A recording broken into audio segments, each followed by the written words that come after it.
Ya. Guys, kalian tahu fungsinya bagi brosur?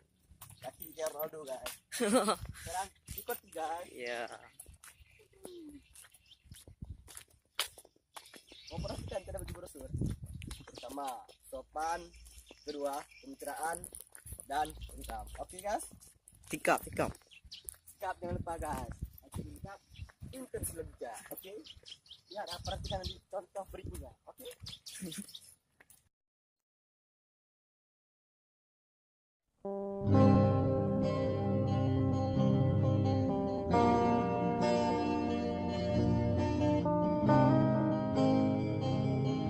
Ya kayak gini hari-hari 5 kilo perjalanan menempuh jalan kaki.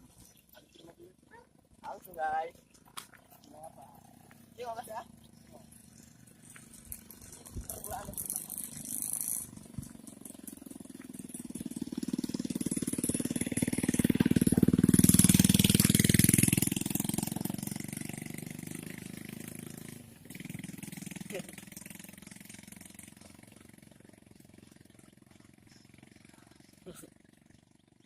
Oh no!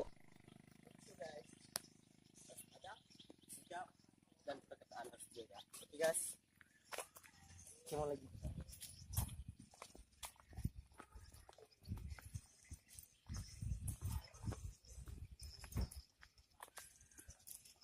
Pak, udah. Tahu lu.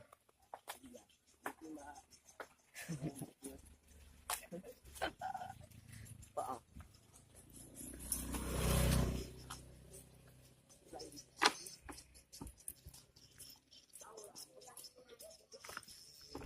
Ini ya.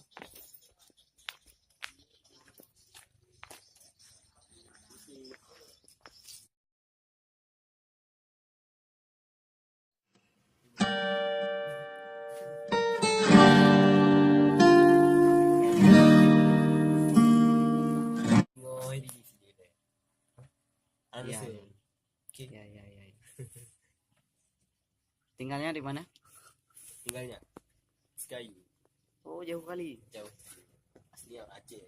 Yo. Mau apain di sini? Ke sini kerja. Enggak, di sini nih. Oh di sini Di tempat ini. makan. Oh, makan mie. Mie apa? Katanya si pangsit. Oh no! Ya.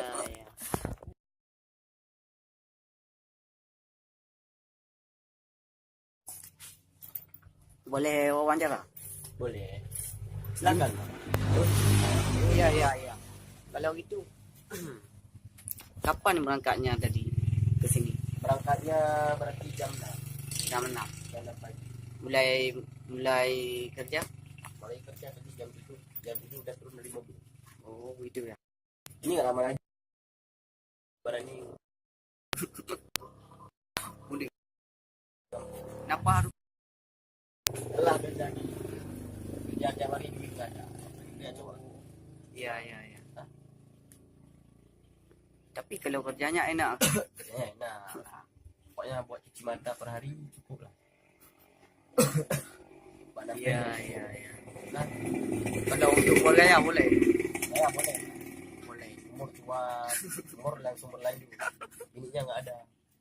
Gimana kerjanya coba? Uangnya pas-pasan. Pokoknya pas-pasan. Oh. Kan buat krim kampung. Makan sendiri.